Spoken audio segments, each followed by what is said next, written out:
Curfew సందర్భంగా మన గుత్తి ప్రజలు బయటకు వెళ్ళలేక నిత్యావసరాలు తెచ్చుకోలేక ఇబ్బంది పడుతుండగా మా కోట యూత్ అందరూ కలిసి గత 3 రోజులుగా అనగా మొదటి రోజు బియ్యము బ్యాళ్ళు పంపిణీ చేసినాం, మళ్ళీ రెండవ రోజు మాస్కులు పంపిణీ చేసినాం. అదేవిధంగా ఈ దినం కూడా నిత్యావసర సరుకులు 6 రకాల కూరగాయలతో అందరికీ పంపిణీ చేసినాము.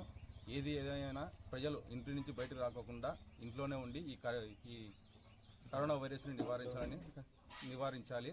అదేవిధంగా కోటలో ఏమన్నా సహాయ సందర్భాలంటే మా కోట ఇదికి చెప్తే కన్నా మీకు ఎలాంటి సహకారమైనా కానీ మేము చేసి ఇచ్చేయగలుగుతాము.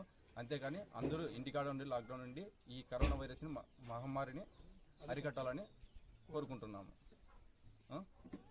కోట సరుకులు మరొకసారి నిత్యావసర సరుకులు పంపిణీ చేయడం కానీ మరీ కూరగాయలు పంపిణీ చేయడం కానీ దేనికైనా కానీ మా కోట యువకులు అందరూ ముందుగా ఉండి అన్ని సహకారాలు అందిస్తామని తెలియజేస్తున్నాం. ఇప్పటివరకు ఎంతమంది కుటుంబాలకు సార్ ఇప్పుడు ఈ దినం దాదాపుగా 600 కుటుంబాలకి కూరగాయలు పంపిణీ చేసినాము.